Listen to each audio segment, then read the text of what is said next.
hear you're ready for your dose of reality.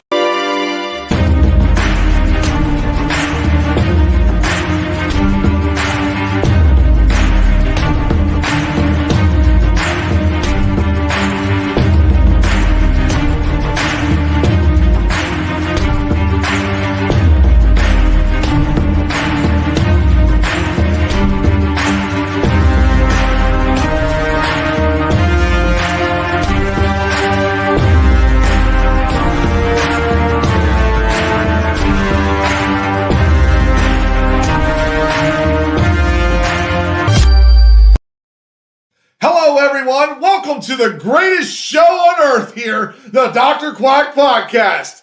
I'm your host, Dr. Quack. And I'm the important one, Mr. Man. You scared me there for a second. I thought you were going to be talking about what we have to review here. This is not the greatest show on earth. Oh, God, let me tell you. We have suffered enough on the road to hell. This is the final episode on that. Welcome to Greed. Yeah, and just for all of those of you that were concerned, I didn't get drunk. I don't have any Captain Morgan here. I don't have any other alcohols here. I've moved on. I'm sniffing air now, dudes!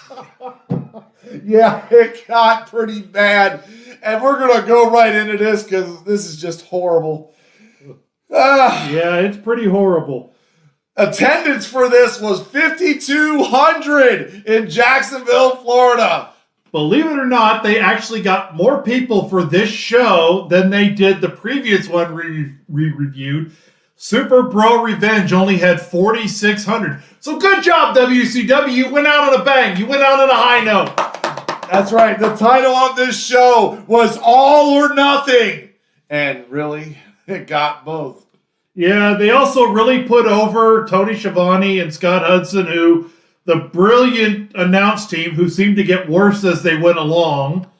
They announced that this was the very first Greed. It was also the very last. It was so bad. And here's what's really crazy. 2.5 million on the pay-per-view. 2.5 million people still watch this pay-per-view, which is a number that WWE is even having a tough time eclipsing today.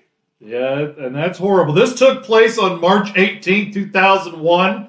By the way, for those of you, some 8 days later was the very last episode of WCW when Vince McMahon and Shane McMahon appeared on Nitro. Little McMahon came out. And the 2001 variations of WCW had various themes throughout the show. Sin 2001 was about big guys who don't know what to do with themselves, a.k.a. Road Warrior Animal dressing up as Samsonite luggage, and Sid Vicious jumping off the middle rope and breaking his leg in a very horrible accident. Super Bro Revenge was about crappy spots, sloppiness, everybody was drunk, and reversals. The theme of this show we're going to get into in a few moments was something that Little McMahon was all about, him and his grapefruits.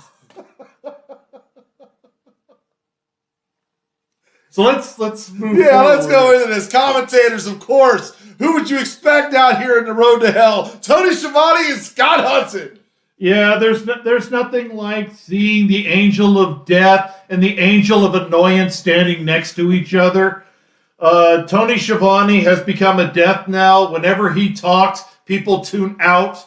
AEW's numbers are going down because they haven't figured out to take Tony Schiavone off television. And Scott Hudson was a sheep. He started listening to Tony Schiavone and got worse. Yeah, on the interview section, we had me, Gene Okerlund, and Mike today. And I don't remember seeing them once. Yeah, according to the records, they're put on there. Maybe they were on the pre-show. Okay, referees Scott Armstrong, Mark Johnson, Nick Patrick, Charles Robinson, Billy Silverman. And Mark Johnson didn't appear on this. No Trip Johnson on this show either. Yeah, it's funny how many people are listed in this. Ring announcers, of course, Michael Buffer for the main event and David Penzer. I'm not going to hate on David Penzer. He's not a really great ring announcer because his voice doesn't carry, but at least he does a good job. He was more entertained and more energetic than most of the rest of the people on this show. That he was. Let's move on to the opening match here. Do we have to? We do have to, because this is one of your favorites, I know. Jason Jett taking on Kwee-Wee. Kwee-Wee came out there looking like a cross between Bozo the Clown and Mad Dog Murdoch from the A-Team. He had the hair standing up like this. He's like he stuck his finger in his light socket and goes, "Yep, I'm ready to wrestle tonight." Taking on the traditional 80s jobber, Jason Jett. Jason Jett looked like the standard guy when you play WWE 2K18 or something like that, and they give you the generic figure. Well, there's Jason Jett. It was really bad. This whole match, it was sloppy. It was rushed. It had no rhyme or reason with it. Yeah, none at all. I mean, I went 1.5 on this. Wow, and I actually went higher. Jason Jett, he was not bad. I will say he had some room for potential. It's obvious he was green. He had only been in the business about 7 months when this match happened. And they stuck him in a ring with Kwee-Wee, who, although he was a vet, was not the right vet.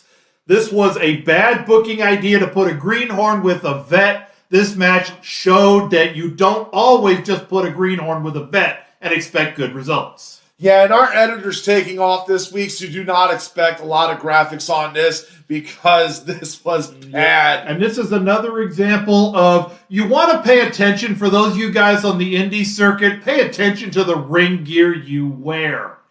Kwee-Wee's gimmick was supposed to be a little androgynous, ambiguous, so he came out in the bright pink. But Jason Jett, he came out with the same kind of gear that Sasha Banks would wear. He had tights on, and then he had leggings, strip leggings down the side, going down to attach to his knee pads, and then down to his boots. So he had a strip down the side, kind of making it look like he was wearing lederhosen. Not a flattering look. Yeah, let's move on here. We had Alex Skipper. Oh, I gave it 2, so amazingly enough, I gave it 2. Yeah, he did. He went a little higher on that. Alex Skipper, Kid Romeo, taking on the Filthy Animals, Billy Kidman and Rey Mysterio, without the mask still. Yeah, but he lost, well, sort of. He had lost the devil horns, and he wore a half a mask that he took off. And this was to crown the inaugural WCW Cruiserweight Tag Team Champions. Yes, I'm going to say that again. WCW Cruiserweight Tag Team Champions. Just rolls right off the tongue. Yeah, it sure does. and this title was so prestigious, WCW crowned it, changed the title in 8 days, and Vince McMahon, well, I don't need that crap. Yes, it's a pretty looking title, I will say that. But yeah, the match itself for me, it was, just too long. It was too rushed. Yeah. Again, this whole show, it felt like everybody didn't give a damn, so they just said, here, let's go out and wing it. Yep, and this is where the theme of tonight's show, they had 1 in the first match, but they had 3 in this match, and that is nut shots. No lie, I kept a running tally here. In this show, there are 15 nut shots in 10 matches. And every time they were right in front of the referee, and the referee always went, raise it up a little bit, guys. Welcome to WCW Nut Shot. Yeah, I gave this thing 1 1/4. Kid Romeo was another greenhorn rookie. He was not very good, not very entertaining, very, very sloppy. They did have one of our favorite move segments. They spent a lot of time outside the ring on this one, and Billy Kidman and Rey Mysterio did the double teabagger. They tried to call it the double Thez press. It was not a Thez press. They went running off the stage and hit Alex Skipper and Kid Romeo out on the floor, groin to face. Good tribute to the Rougeau brothers. Thank you. Yeah, I will say that. So I'm going to raise it up. I gave it 1 1/4. I'm going to raise it up to 1 1/2. Our man, the Mountie, a.k.a. Jacques Rougeau, got a little bit of credit on this show, so I'm going to go with 1 1/2. Way too long. No selling. A standard thing in WCW, especially cruiserweight matches. They don't sell. They just moved from one moveset to the next. All the moves meant nothing. Yeah, 2 stars for me on this. Let's move along. Because we got one of your favorites, Shawn Stasiak with Stacy Keibler taking on Bam Bam Bigelow. I actually want to go back a second because this match was horrible and I don't want to talk about it very much. They had a segment. Buff Bagwell came around with a cameraman, and this cameraman existed the rest of the night. Oh my God. We saw it through the cameraman's view lens. And Buff Bagwell was talking about the group that had formed, Ric Flair's group called the Magnificent Seven. Everybody take a drink, by the way, in promo land. Everybody take a drink for 7. Buff Bagwell brought a camera guy around because they were filming a documentary about how great it is to be on top of the world. And Ric Flair's office was bedecked with 80s rock band posters, Air Supply, Stray Cats, Devo. I mean, all over the place. They had nothing but 80s posters in Ric Flair's office. And that actually was more entertaining than talking about the Shawn and Stacy show, which we're getting to next. Yeah. I'll tell you, and I was a huge Bam Bam Bigelow fan back in the days. But this match here, it was towards the end of his prime. Shortly after he ended up passing away a few years later. But man, you know, he tried to make this match look good. I'll give him credit. He tried. The Shawn and Stacy show. Now, Stacy Keibler, the beautiful woman who doesn't belong in wrestling because she has absolutely no personality and no skills, but she's so much fun to look at. People tune in and pay attention. But she had the other guy with him, the Mecca of manhood. Yeah, that was Shawn Stasiak's nickname. He was the Mecca of manhood. He was throwing out pictures of himself. It's funny, a few years later, as Meaty took Viagra on television, so I think that's kind of funny that the Mecca of manhood needed a little blue pill.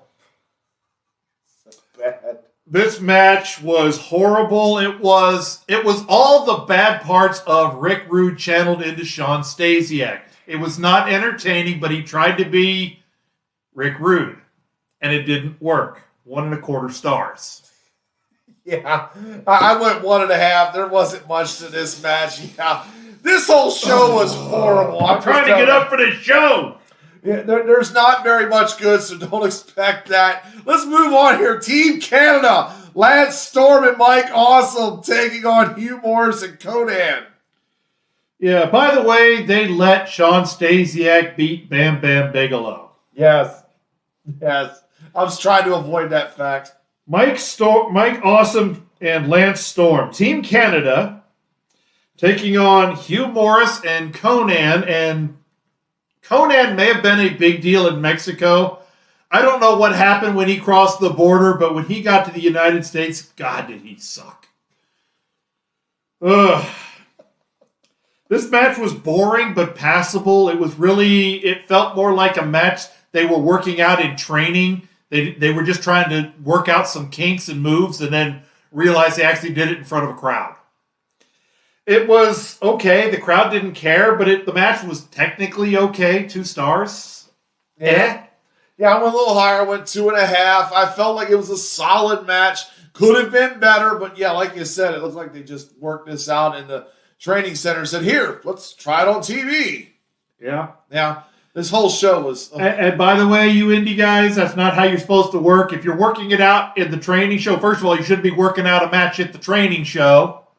Second of all, you should be figuring out how to make it better at the training show, not doing the exact same thing.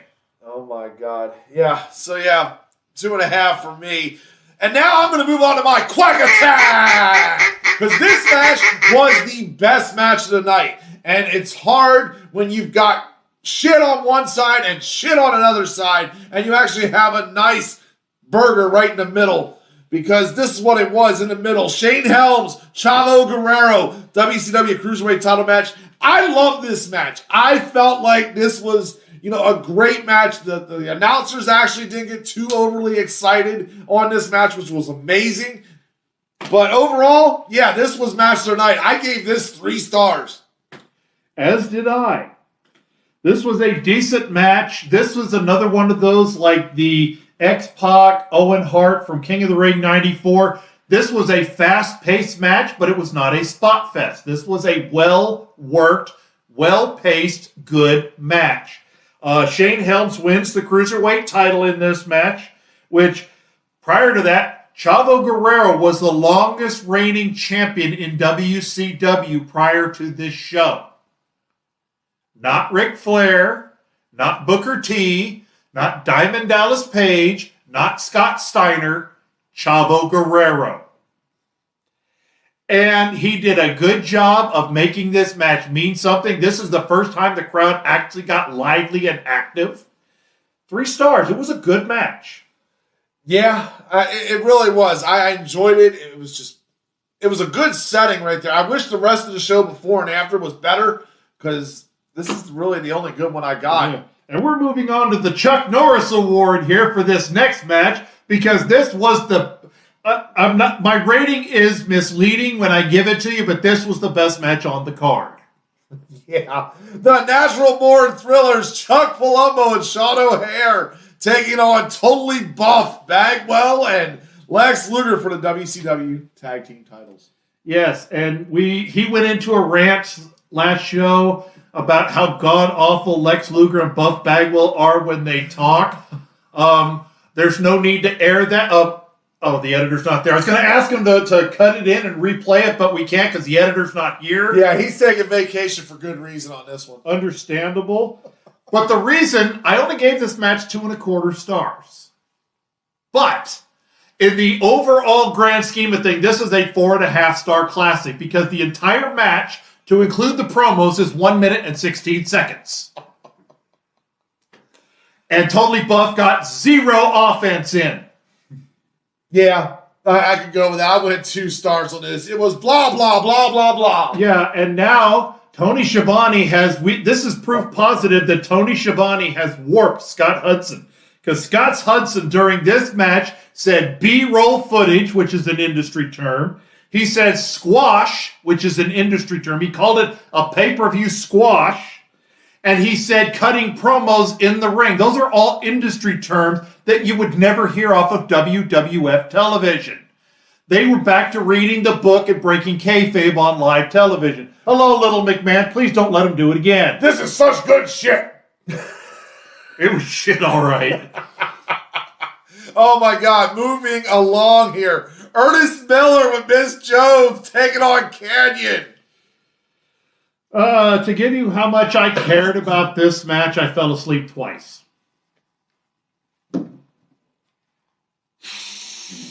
And that's why I'm sniffing air now. Ian McMahon fell over on this. It was boring as hell. It was just too much confusion, a real weak finish. Overall, it was ass. Yeah, and they brought back a guy. There was a tag team in the late 90s in WCW called Fire and Ice. It was Scott Flash Norton, who was Fire, and Ice Train, who was Ice. Well, Ice Train took several years away from WCW, went to Japan, went to Mexico, and came back to learn some skills. And he learned so many skills, he came back out as M.I. Smooth. Do not watch this pay-per-view if you don't have to. Finish this review if you really need to know about what happened here on the very last pay-per-view in WCW. I gave it 1.25 because that's all I could remember. But now, I'm moving on to my 2-finger salutes because this segment here happened after this match. You had Dusty Rhodes talking and eating 40 burritos. I was hoping you weren't giving it to the match, and I forgot about that. Like I said, I was falling asleep at this point. It was just the worst thing here. I get it. You're getting ready to come up in a kiss my ass match, but you're eating 40 burritos. Are you planning on taking a shit on this show? Well, you did, but... Yeah, well, and Dusty Rhodes, by the way, for those of you who are not familiar with the real Virgil Runnels, which is what Dusty Rhodes' real name is, read his book. He is very blue, and I mean from the standpoint of every other word out of his mouth is a swear word. And he played his inner Virgil Runnels with his son Dustin in there, talking about Every other word was ass or shit or ass or burrito ass or... It was the natural. Yeah. I'm going to say instead of the 2-finger salute, you need to give the plunger salute. You need to plug that ass up. Oh, God, right there. Yeah. Ugh. Push that shit back in. Oh, my God. Yeah, this was horrible here. But moving along here, finally 3 more matches to go here. Booker T and Rick Steiner, U.S. title. I'm going to tell you, my favorite part of this match was neither one of those guys. I got to see the franchise Shane Douglas. Yeah, franchise Shane Douglas came out. I hate to say it, Rick Steiner was never a good singles worker. They should have never put the U.S. title on him. He lost all credibility when he lost to Chucky in a promo match. He should never have been anywhere near a title picture unless it was a tag team title. And this match proved it. Booker T came out with all the energy in the world, trying to put over the segment, trying to put over meaning of the match, and we get Rick Steiner's snapmare chinlock. Oh, I'm going to work the chinlock a little bit. Oh, I'm going to get hit in the head. And I'm going to hold the chinlock some more. God. Shane Douglas, and then what's worse, Shane Douglas came in and was all happy and excited. Rick Steiner was climbing to the top rope. Shane Douglas bumped into Rick Steiner 3 times, and Rick Steiner was like, oh, did a fly hit me or something? I guess I'm still supposed to keep climbing. Didn't acknowledge anything about what was going on. It was a 2.5-star match. I can't believe I'm saying that.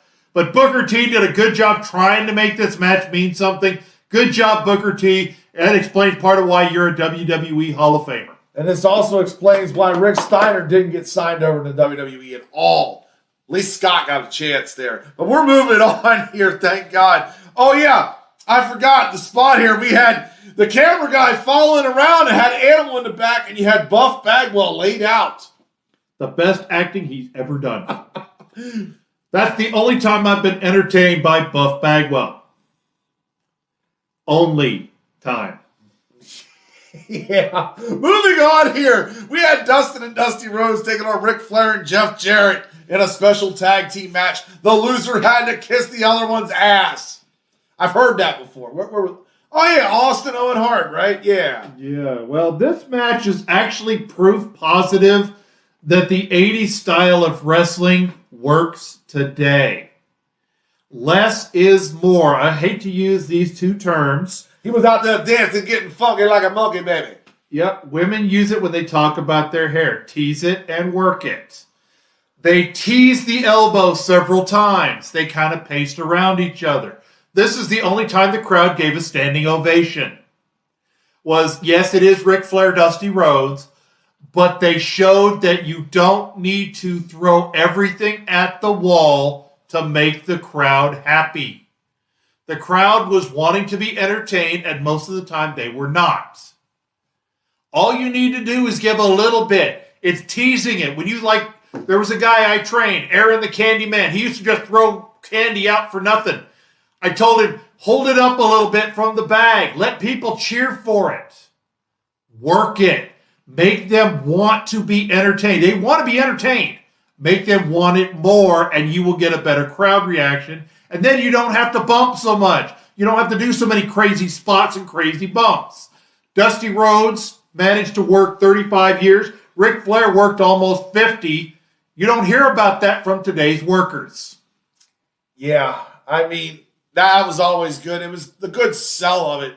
That's why I gave this 3 stars. I felt like combination of that and the payoff at the end, where Dusty, of course, drops his drawers and puts his ass right in Jeff Jarrett's face.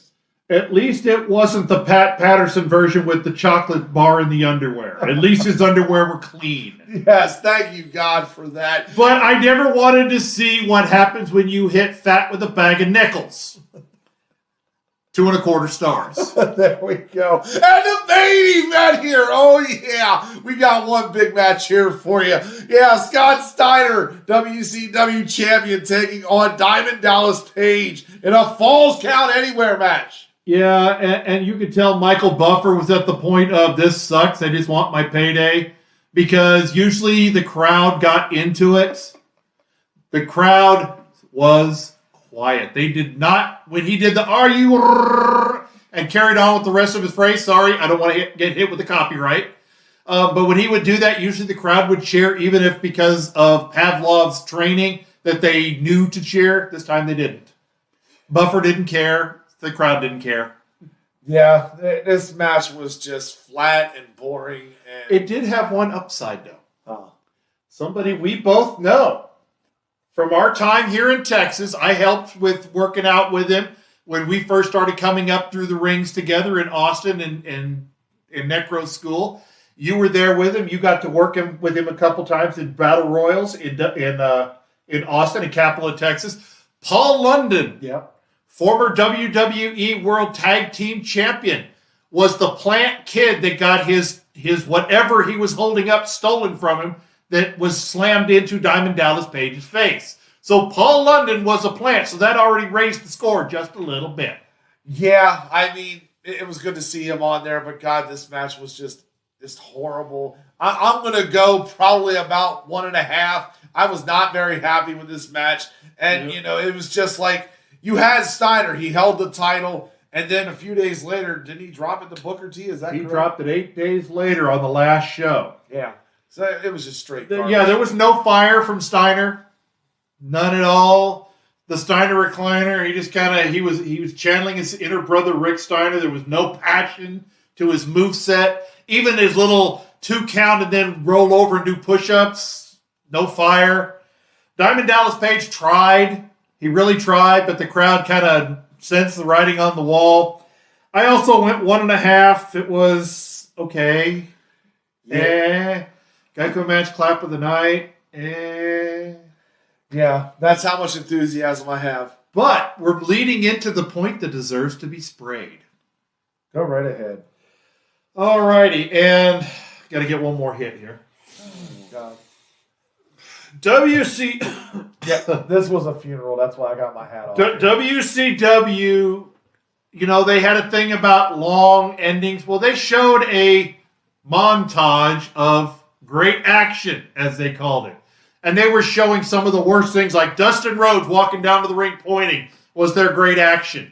They re-showed the Dusty Rhodes bag of nickels ass. Not great action. They showed a couple other guys standing in the corner with their hand raised. Not great action. But they called it the great action of the night. So you're right. I'm going to spray WCW because it has been since March 26, 2001. So that means it's been 20 years. And the stench of WCW needs to be removed. It's not getting the regular air freshener. It's getting Febreze, because we don't need to smell that stuff anymore, because the stink on that was so bad we got the invasion angle in 2001, and WWE suffered badly and is still trying to recover from it. Yeah, overall, this was definitely just... God, I'm glad it's over. Thank God. Thank you guys for tuning in here. Yes. So whoever suggested that highway to hell of reviewing the bad of wrestling and involving these 3 shows from WCW, please choke yourself. But wait, it gets a little better on our next show. Define better. Oh, we're going to go a little bit further into the wrestling world. We're going to do some, a little something taboo. Oh, no. Yeah, we're going to. There you go. Right there.